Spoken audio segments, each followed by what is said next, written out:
You're listening to the Traffic and Conversion Show. I'm your host, Michelle Fernandez, and today is all about productivity. Joining me is Elise Enriquez, who is a productivity coach who helps busy business owners and service providers make the shift from overwhelm to taking back control of their time. Elise is your guide for discovering and doing what matters so you and your team can progress to your next achievement and enjoy the ride along the way. She takes her experience in the operational world of corporate America, the entrepreneurial world of real estate, and the transformational world of coaching to help you move forward with what matters most. This isn't your typical productivity talk because there's more than one way to be productive. So stay tuned.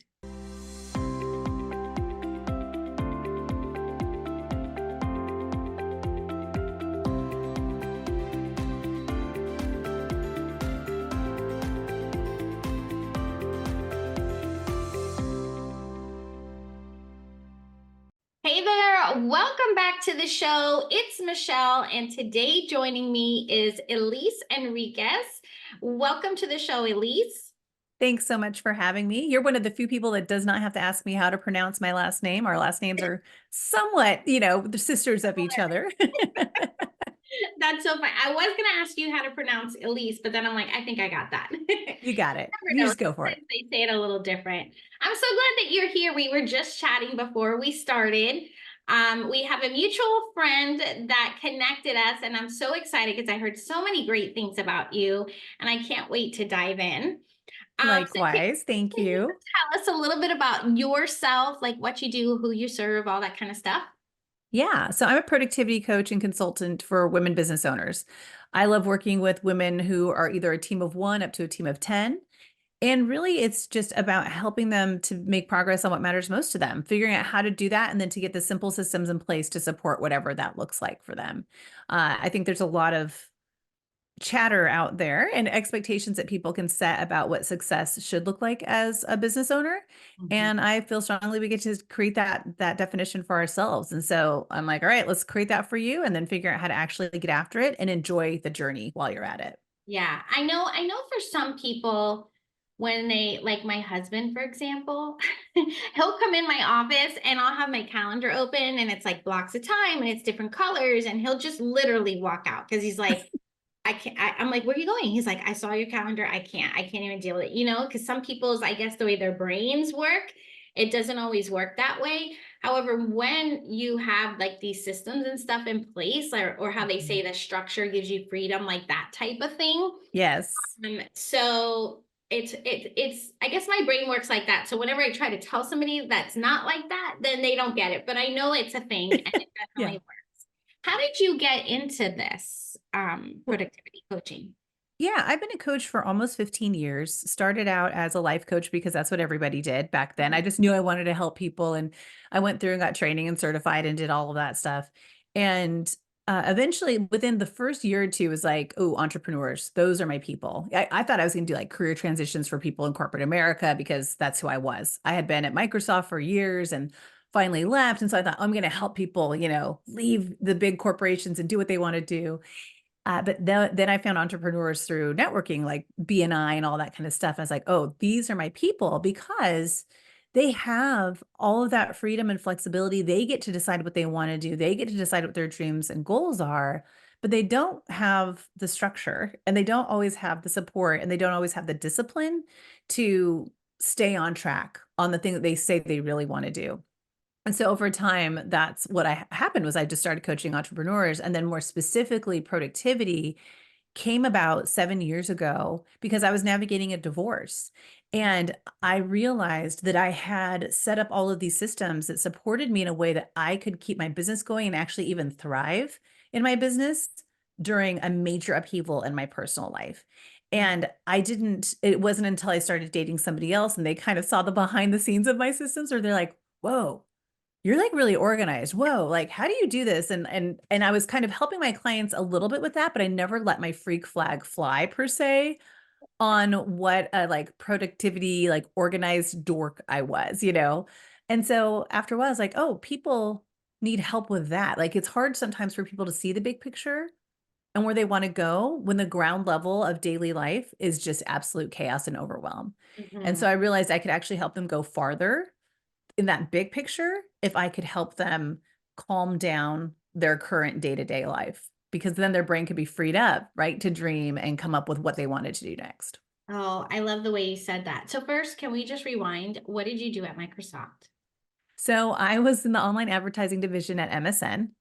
And this was, we're talking early days of online advertising. We're talking banners and button ads, that people could click on. And and like the fact that there were like link ads were like a big deal, right? When, Right. so so I worked in the sales operations department first. So we did a lot of getting those ads live for our clients, our advertisers. And then I switched over to the sales team, not as a salesperson, but as a process and policy manager there. And so again, I was still doing kind of operational process type of stuff. I'm just a very process minded sequencing kind of person, to be like, okay, what are all the roles that people play? Basically, how do we get this done? How do we get this done in a way that's as efficient as possible and still get to be humans along the way, right? Like still get to not lose our minds as we navigate all this. So I did that in corporate America, and then almost didn't didn't lead with that in my business until, like I said, about 7 years ago, actually maybe 8 years ago now. Oh my gosh. I love asking those questions because I think a lot of people, especially in the online space, they're thinking, oh, of course you know how to do this. You've been doing this forever. And it's like, you really haven't. Yes, you have, right? And you've also had a life before this, right? Absolutely. So I think that's where I think it's cool to share those things because it just gives everybody like this hope or hey, I came from here and this is what I'm looking to shift to. And I'm just the to showing what is possible. So I think that's so cool. Yeah. So thank you for sharing that. Yeah. Well, and I think it's the other part of it is that yes, there's this tendency for me to be kind of an organized dork, like all of my life, but it got applied in so many different ways because of the different jobs that I had, right? And so the between Microsoft and coaching, I was a real estate agent, Mm, right?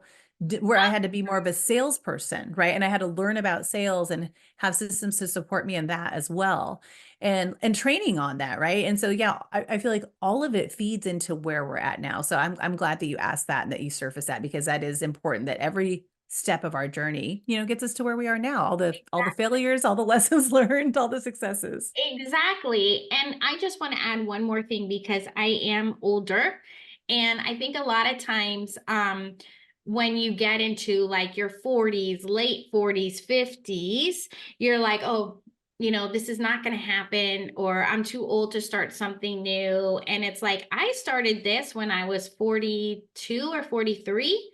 So it's like, there's still time. And what's really cool is that you can do whatever it is that you want, right? Mhm. It's not like you have to stick to real estate or stick to, you know what I'm saying? So I'm excited for this conversation because if we can get our productivity down, how can we make that dream happening, make it happen so you can live and actually do what really lights you up, not just be Yeah. stuck or settle for whatever you're in. Does that make Yeah, sense? you absolutely. It's really interesting because the that's why I stress simple systems. Like we want to have simple systems to support you in what you want, Mhm. not systems that are telling you what you should do. Mhm. Right. So it's just like the systems just remind you of what you said you wanted.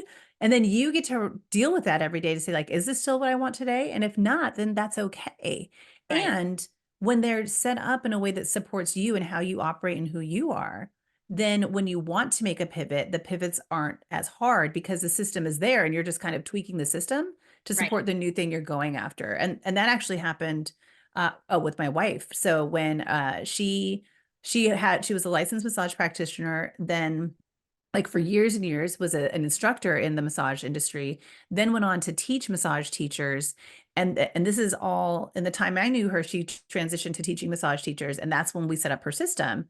From there, she, during the pandemic, left massage and became an interior design student. So then adjusted her system to support her going to school, and then pivoted to general contracting and adjusted her system. So she was like, it's so cool because I still have my system, Right. but it's already set up so it doesn't feel overwhelming when I make these pivots. I was just like, yes, I love hearing that. Such a beautiful story to make that because it is. I'm sure she was like, a little nervous. I'm like, what is this going to look like or feel like or be like? Is the money going to come? Like all these other kind of doubts and, the self-talk comes in. And okay, I can't wait to dive in. So one of the things that I wanted, because I know you have this different approach to productivity, and one of the things that I would like, as you're explaining this, to address, and I hear this from people all the time, and I listened to Brendan Bouchard. I don't know if you ever listened to him. Mhm. And he addressed it the other day, and I was like, can I play this recording?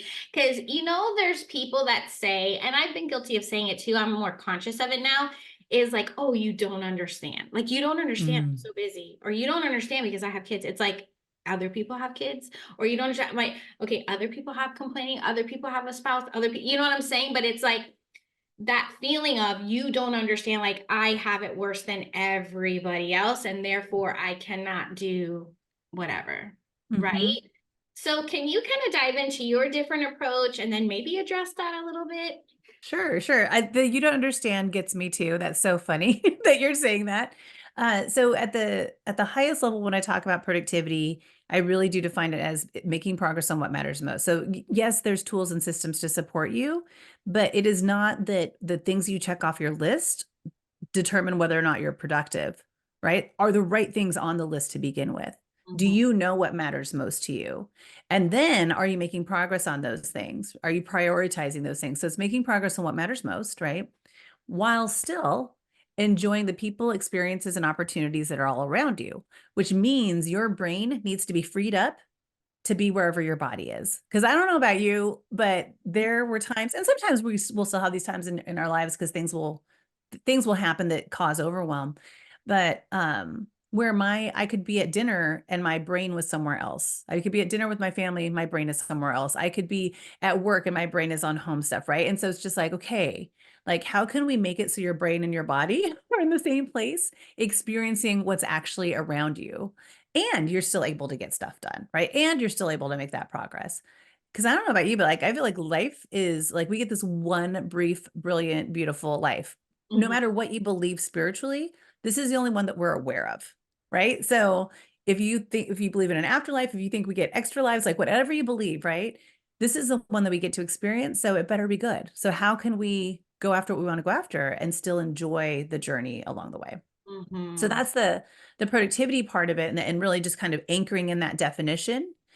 So what matters most sometimes is lunch with your best friend. mhm. What matters most sometimes is taking a nap. What matters most sometimes this morning was getting at least 15 minutes of a workout in because I'm in caretaker mode because we're kind of in a family medical situation right now and I'm helping out my sister and her family, right? And so it's like that's what mattered most was like just getting here and like getting myself like worked out just a little bit so that I could be here with you today. So Right. what matters most is being here with you today, not worrying about my family. I will do that later, right? I will get to that later or I can check on that later. And having the systems such that when there's upheaval in my personal life, like a medical situation for my family where everybody's fine, everybody's okay. Um, but that I can look at my system and say, oh, here's what I wanted for this week. But considering this new information, Mhm. how am I going to make adjustments so I'm more realistic? Which takes me to the you don't understand part. Because you're so right. Like I'll watch other people be like, yeah, like I have kids too. And I don't even have kids. I have nieces and dogs. That's what I have. But I'm experiencing this week what Yes. it's like to get kids to school and Mhm, to get dinner on the table and to help with homework and doing all that this week, right?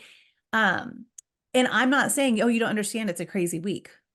This is a crazy week for me. I'm not feeling that way at all. I'm like, okay, I need to be realistic about my time, realistic about my expectations, and get the stuff done I need to get done and enjoy the time I get with my nieces because I never get this like get them to school and pick them up time. I have them on the weekends sometimes. You know what I mean? So it's like I want to enjoy the time that I'm with them, not worry about what's not getting done here, which means I have to make conscious choices about what is and isn't getting done. And mhm, so the you don't understand part of things, I think, is a lack of being in touch with the reality of their own time, of being able to say, you know what? I'm in the car a total of 2 hours a day driving my kids places. I'm not going to get anything else done with that time. I need to remove it from my availability. So I stop expecting that I have 8 hours in my day when I actually have 6 hours in my day to get things done. Mm-hmm. right? So I really do think it's like this lack of confronting reality in a way that can support you.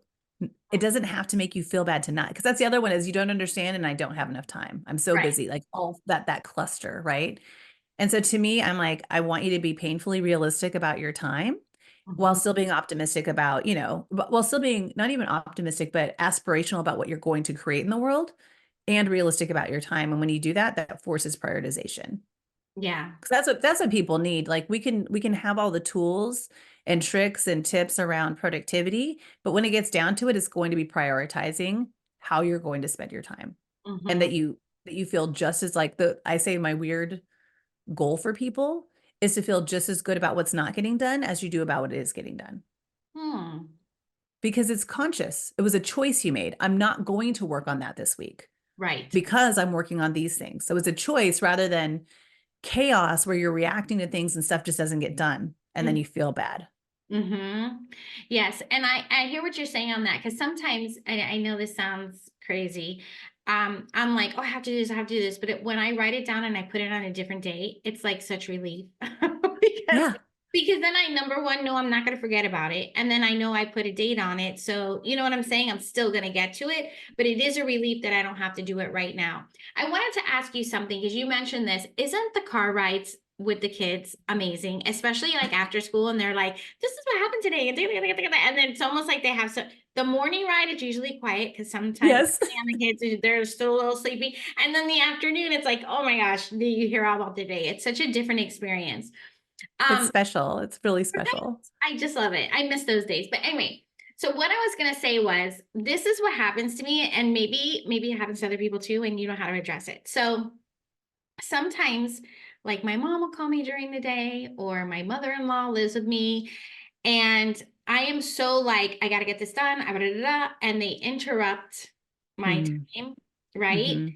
And I'm sitting there like, it's like this emotional thing for me because I'm like, oh my gosh, can you just get to the point because I need to, you know what I mean? Mm-hmm. Yep. The other day I caught myself and I'm like, Michelle, do you mean that you cannot spend 15 minutes having to have a conversation and to actually listen to the people that care about you and you really care about them, right? Mm-hmm. But it was just like I was so go, go, go, go, go that I caught myself being almost like annoyed. And I'm like, that's Mm-hmm. so rude. So what do you do if that comes up for you Mm-hmm. and you were counting on the 6 hours of work or whatever it is and something comes in? How do you either handle that or figure out then if something doesn't get done to be okay with that? Yeah, yeah. I think it is first a pause, right? Like when you notice it coming up, when you notice the feeling of frustration coming up, I was just talking with a client about this the other day is like she gets she gets annoyed when her kids come home from school. Right? She's like, "Dang it. Now I can't get anything else done," right? And it's just like she doesn't want to feel that way. And it's okay to feel that way at first, right? So it's okay for there to be a reaction. It's a matter of what is your response, right? And so I think, it's the Viktor Frankl quote, like there's a space between the reaction and this in the response, I'm totally I can't remember the quote right now, but like that pause there is what's important to go from reacting to something versus responding to something. And what I think what's difficult, especially for entrepreneurs, is and I think women entrepreneurs specifically because we are taught to tend to everybody's needs, right? Is that we want to be responsive to our family and to our businesses and to our clients, and it can tip into reactivity where we're doing without thinking. And so when mom calls, right? Because I'm like tech support from my mom, right? So Yes. when she calls like in the middle of the day, sometimes I'll just send a text and be like, "Hey, I can't talk right now. When can I call you back?" Mm-hmm. Or is everything okay? I can't talk right now, right? Because I'll do that check too, because we've got older family members. So I want to make sure to do that check. Or if I do answer because I wasn't thinking and I just answered, I can kind of catch myself when I feel the frustration, right? Because it's like notice that as good information to have, then take a breath and think about, okay, who do I want to be right now? What matters most right now? And what matters most might not be mom right Mm-hmm. now. And that's okay. And it's just a matter of like communicating that lovingly. Or sometimes what matters most might be mom.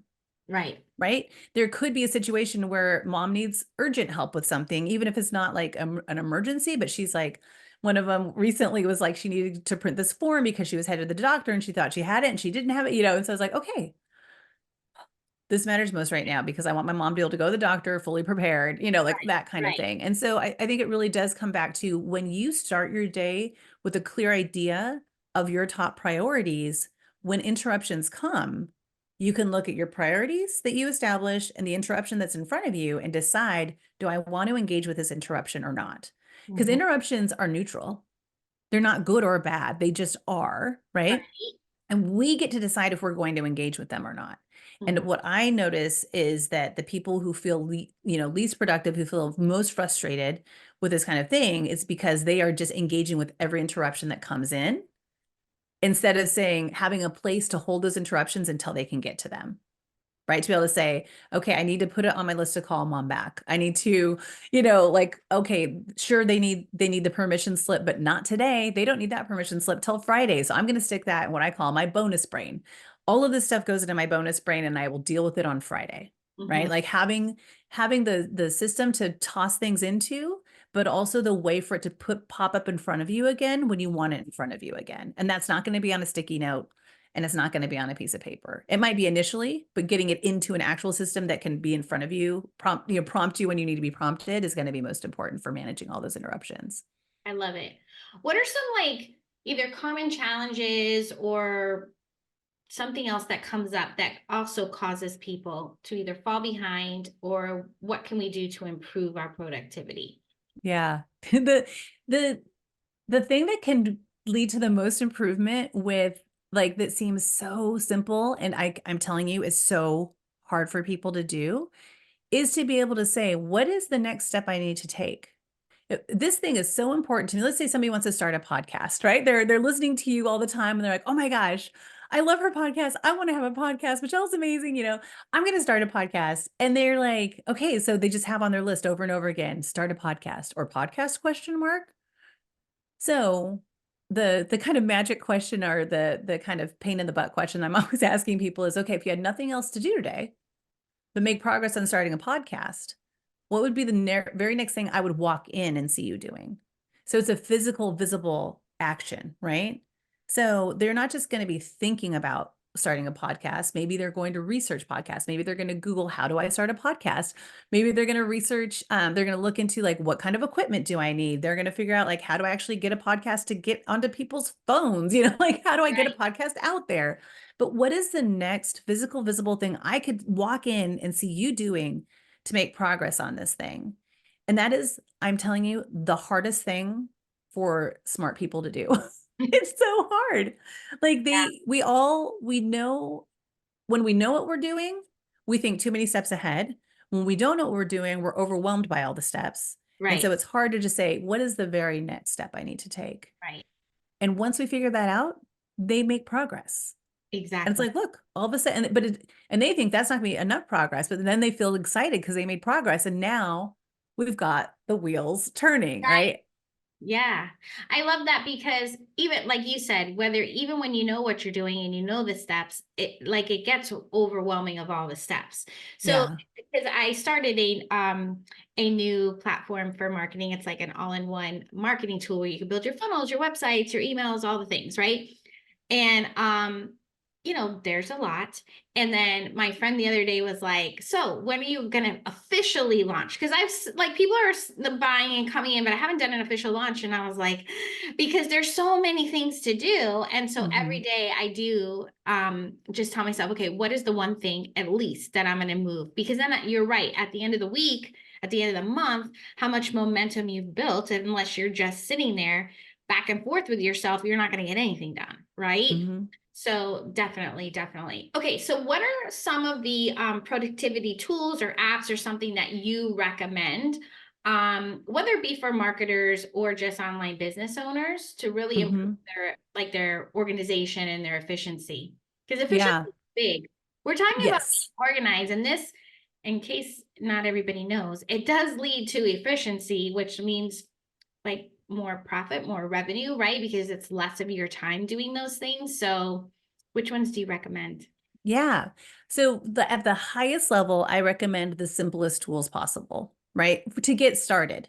So if you feel like you are not on top of your productivity, you're not on top of your marketing game, you start as simple as possible. And sometimes that means a spreadsheet. Sometimes that means a more complex spreadsheet like Airtable. Like Airtable is a really lovely platform for having spreadsheets that have a little more function to them. Hmm. So if you are already kind of a spreadsheet dork, like Airtable takes it to the next level. It can be really, you can build apps on top of the data. It's almost like having your own database and building apps on top of it. Hmm. So at the highest level, I always say start simple, which usually means start cheap. So that's good. And because what people tend to do is they overinvest in technology. Hmm. The technology does so much that they don't know what to do with it. So then they paid a bunch of money for something that just sits there, and then they're resentful about the technology, but the technology is probably great, but Right. they don't know how to use it. They haven't decided how to use it. So when you force yourself to make do with what you have, right? Or some kind of cheaper initial options, then it forces you to see what are the limitations of that. So therefore, what do I need in my technology? So that's first and foremost, that's my philosophy on it. If nothing else, you build a bonus brain. So what I consider to be the bonus brain is the stuff that holds everything that you need to remember so that you're not trying to hold it in your head anymore. Because you trying to hold it in your head is why you're not present with your people.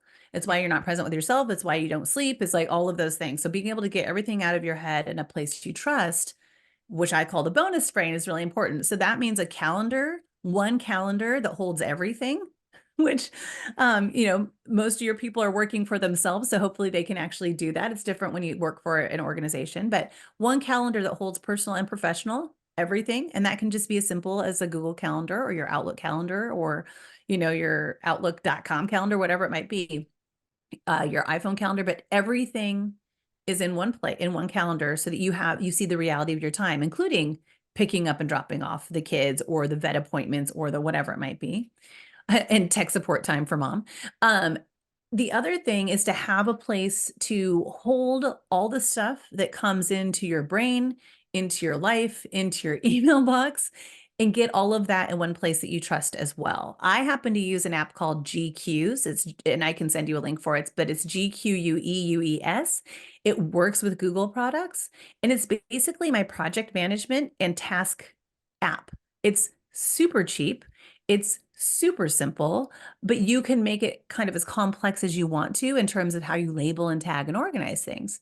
But it is my place where if anything pops into my head, anybody makes a request, I write something down on my notepad, my one notepad that I use, it goes into GQs if action is required or action might be required. So GQs is my place for action. All of my projects live there, all of my tasks, all of my maybes, all of my oops, I forgot, right? All of that goes there. And so that becomes a gathering spot as well as a task management project spot. So like I said, it's super inexpensive. Like I seriously think I'm pretty sure it's like $30 for the whole year, Oh, and it wow. runs my life and business. It Yeah. runs my life and business. It I is my was, CRM. It is my everything. oh, wow. I was just going to ask you that. Do you have something separate for personal or business, or do you put it all together? I put it all together. I mean, that's the beauty of entrepreneurship, right? Like I can put everything in this one spot. I have it separated, like personal. I actually Mhm. have a quote unquote team with my wife. So we have a separate section where all of our personal is, but it's still within the same tool. So when I look at what I need to do today, it's combining everything personal and professional. I can slice and dice it. Like I can have different views so that I don't have to look at personal while I'm working. Mhm. Um, but I like seeing the reality of what I thought I wanted to do today, right? So I can make choices at the beginning of the day about what's not going to get done. Like Right. beginning of the day, because then when it's all in one place, I have one place to go to see what is all the action that I think I'm going to take today or that past me thought I could handle today. And then I can look at my calendar and look at my day and go like, oh, that was funny. That's really cute, Elise, that you thought you were going to do all that. And I can move stuff off. I can make conscious choices, right? About what's not getting done. I can be happy about that not getting done because I'm choosing these things instead. So Yeah. really having that calendar so you can see the reality of your time that you trust. So again, Gmail's or the Google Calendar is fine for that. Um, Having a system to hold all of your action, ideally personally and professionally, all in one place. It allows you to see everything all at once so that you can make choices again about what's not getting done. And those are conscious choices. And then the last area is some sort of storage, like a OneNote or an Evernote. Mhm. I like those two because they are They've been around forever. They're constantly getting improved. And so they're probably going to be around for the long haul, right? And they are highly searchable and customizable. But that's the place where I hold my reference information.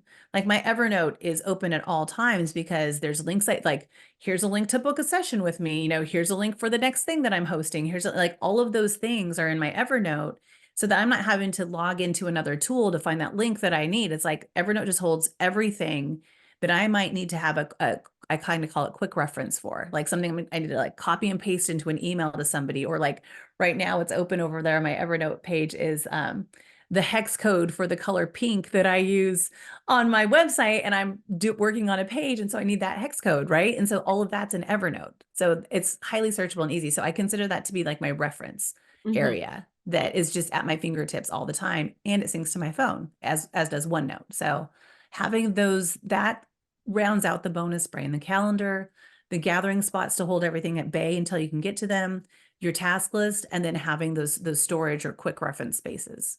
I love that. Okay, I wanted to ask you something because you said something and I was like, and I wanted to see if maybe you can give this as some of our tips or advice, Sure. to really like not only to enhance their productivity, but to really live, right? Like, Mhm. in to my point of not wanting to have these conversations, I like even later in the night, I was like, how sad is it that my life is that I can't even have a personal conversation throughout the day, because no Mhm. matter what time of day it is, I feel like you're interrupting whatever my thought was. And then if you could address somehow how to be okay with saying this is not going to get done, however, for today, not Mhm. forever. For today, yes. Right, and then put it someplace else, because it took me a long time on the days where I have back-to-back calls. I would still get like when you said, "Oh yeah, that's real cute that you think it's you're gonna get that done." I would think that all the time. And I'm like, I'm gonna be on calls all day back to back, and then I'm gonna stay up and work on all my tasks. So it Mhm. took me like, I don't know, a few years to be okay with, all right, on Mondays, I'm only gonna get two things done and I do it. Yeah. Right? I mean, but and Yeah. sometimes even today, I'm like, but when I do only put those two things on my calendar with those calls, I feel so good at the end of the day because I don't feel like, oh man, I didn't get to that and I'm exhausted and my brain's not working anymore. And, you know, so can you give us some advice on that? Yeah, yeah. Well, I love that you're like you just gave it, right? You you actually just gave the advice. You're like, yeah, don't Oh, expect so much, right? Don't expect so much of yourself on those days. So the two really weird goals I have for people, one of our I already said, which is I want you to feel just as good about what you're not getting done as you are about what is getting done. And the second one is I want you to expect less of yourself, which sounds so ridiculous for a coach to say. I'm like, you know what? My goal is to help you expect less of yourself. right. We expect so much of ourselves. It's ridiculous and it's unrealistic. And so when you can look at your day and see that you literally have like, 2 half-hour blocks of time and Mhm. lunch isn't even factored in there, Right. you're not getting anything else done that day. It's a miracle to get anything else done that day. Like human beings, we need our rest between our sessions, especially as coaches and consultants, because we're giving ourselves, we're in people's energy. Like we got to be realistic about that. So it's expecting less. And when you have everything in one place, right? And you have your calendar, you can look at those days, right? So what we do, I have a community called the GIST community, and I host what's called a systems check on Fridays. So as many Fridays as I possibly can, at least two a month, we hop on a Zoom and everybody goes through their email boxes and gets them to zero. Everybody goes through their GQs to see like what got done, what didn't get done, and what's realistic for next week. And they do that though by saying, okay, here's everything I have due on Monday. Here's what my Monday actually looks like. I need to move 5 out of the 10 things off of Monday into a different day. Now, what day looks realistic? Okay, now there's 30 tasks on Tuesday, and I have 3 hours of open time. What's possible here, right? So, giving yourself time to actually plan your work is really important because at any given time, we could either be planning our work, doing the work we planned, or doing the unplanned work, which are the interruptions. Mhm. And people are usually, when they're in overwhelm, they are engaging in all the unplanned work. They're engaging in every email as it comes in, every text as it comes in, every phone call as it comes in, right? once they kind of get over that, they start doing a better job of doing the things they said they wanted to do, doing the planned work, but they don't spend enough time planning their work to begin with. Mm-hmm. And that is the harder, because it can feel like you're not doing anything. You're just planning. But that's what the Friday systems checks are for me and my gisters is this is your time to plan your work. Mm-hmm. 1 hour every week.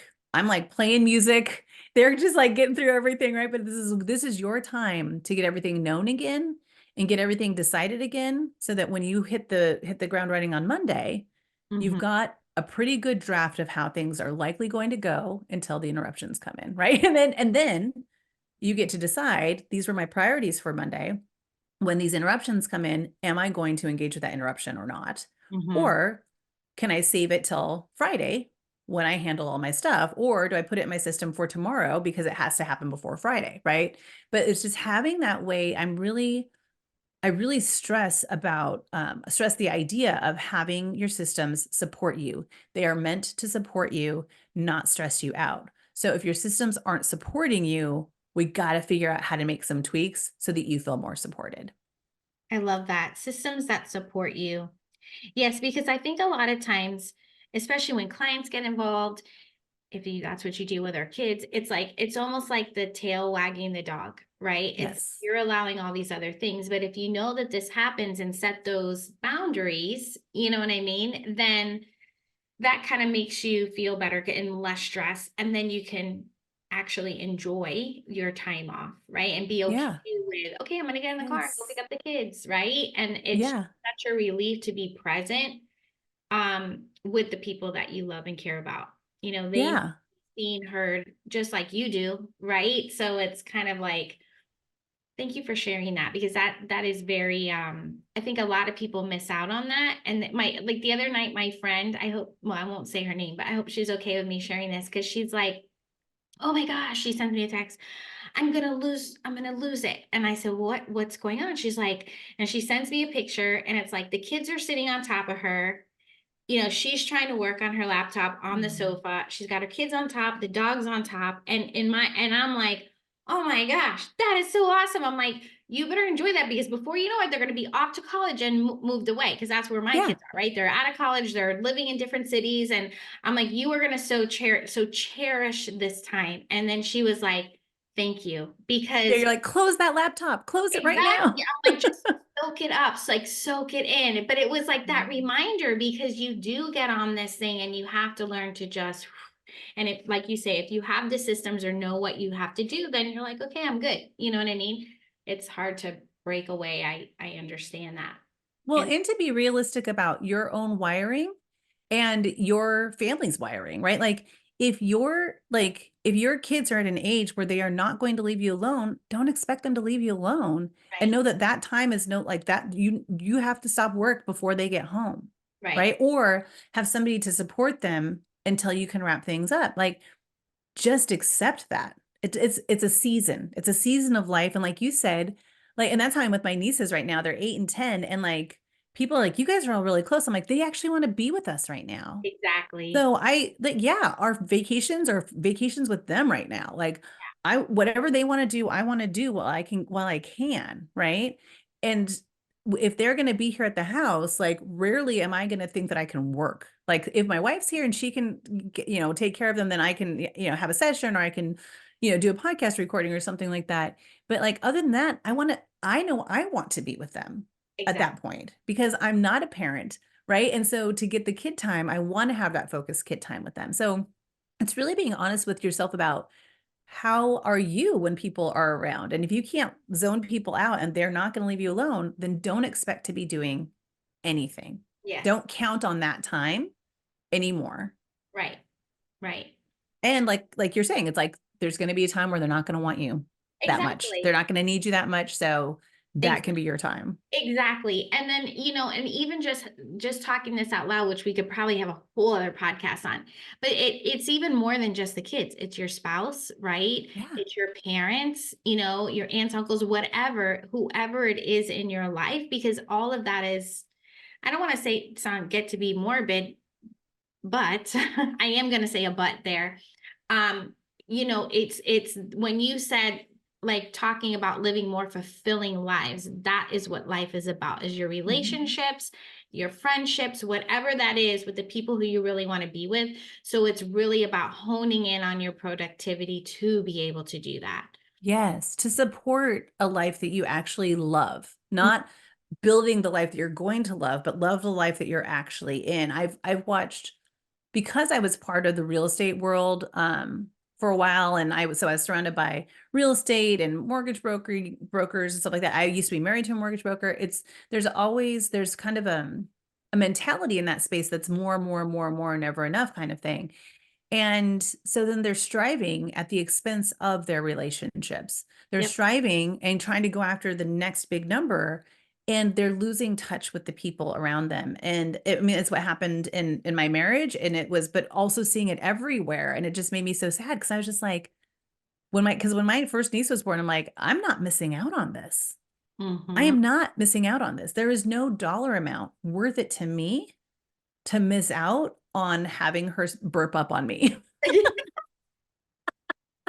To changing diapers and having her so that even as our family is their moms are busy doing something else because of this medical thing that's happened, like my wife and I are the ones that are there, and they're kind of unbothered by the fact that their parents are gone Right. because we have spent so much time with them. Mm-hmm. Right, so it really is getting clear about what matters most. And we'll take it back to the definition of productivity: is what matters most to you, and knowing that that changes at different seasons of life. It changes day to day, but you get to be the one that decides what matters most. You get to decide that, and then set up systems that support you keeping those things as a priority.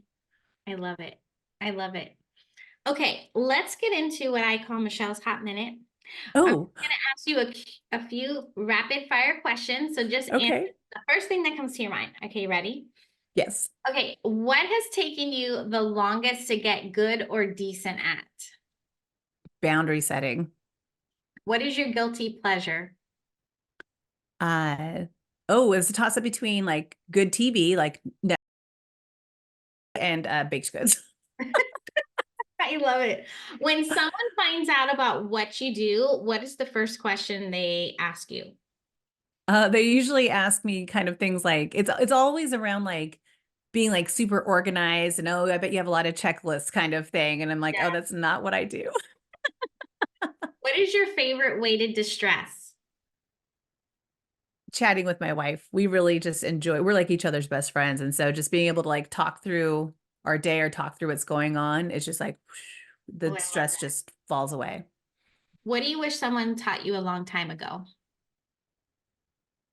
How to better pay attention to my own like voice and needs to make sure that I was taking care of myself in a way that allows me to sustainably take care of other people. It can be easy for me to just jump in and care for others and forget about myself along the way. So that was something that I've had to work really hard on in my life. Hmm. What's your next travel destination? Ooh, Costa Rica. Or actually, my very next travel destination is Palm Springs, then Whistler, and then Costa Rica. But Costa Rica is like the big one. I've never been there before, and Yeah. we're going with my nieces, Oh, so nice. it's gonna be really Well, fun. Yeah, about that. Okay. And then last, what tells you most about a person? how they treat other people, like being at a restaurant with somebody else and seeing how they treat the wait staff Hmm. tells me a lot about people. You know how Which many, a lot of people answer that. That's very interesting. it's very telling. I've been embarrassed before and then like left extra tip because of like and wrote on the receipt like, I'm so sorry about the person that was with me. I did not know, like, because you do like a business, one to one, you're getting to know somebody, and I'm like, wow, this person's a jerk. They were nice to me, but they were a jerk to the people Yeah, that quote unquote don't matter to right. them. Oh my gosh, this was so much fun. I appreciate you so much, Elise, for coming on the show today. I am so glad to be here. As soon as I heard you and Mindy chat, our mutual friend Mindy chatting, and heard her on your podcast, I'm like, oh, I got to listen. Can I just say, if people haven't listened to it yet, I loved your recent episode on trust, Mhm. building trust and how important that is, because that is one of the things I stress too, is like, you need to trust your system so that they can support you, and you can use your systems to build trust with your clients, right? So it's like it all tied together so well. So I loved that episode. So I hope people Oh, go back and thank listen to that you. one if they haven't already. Can you tell everybody where they can find you? Sure. You can find me at The Productivity Shift on Instagram. That's also the name of my podcast, where I give you weekly, 10 to 15-minute long episodes because my people are busy, but that talk about this style productivity that you just heard about today. Yeah. And didn't you say you have something coming out? I do. Oh my gosh. Okay, I am so in addition to being a productivity dork, I'm also a dork for personality assessments. Like I love assessments, and I finally have created a quiz that's called what's your productivity personality? And so if you go to elisenriquez.com/quiz, then you can take the quiz and find out which of the four types you are, what's so great about that, like what makes you so great as that personality, but also what are your roadblocks and how to remove them. So I'm really excited that this is going live. So I can't wait for people to take it and learn from it and grow from it. Yeah, that sounds super exciting. All right, well, there you have it. There's more than one way to be productivity or be productive, I should say, with Elise Enriquez. Definitely go check her out. I'll drop all the things in the show notes that she talked about. Thank you so much, Elise, for coming on today. Thanks for having me. So glad to be here. All right, I hope you enjoyed the show. Until next time, let's grow your business together.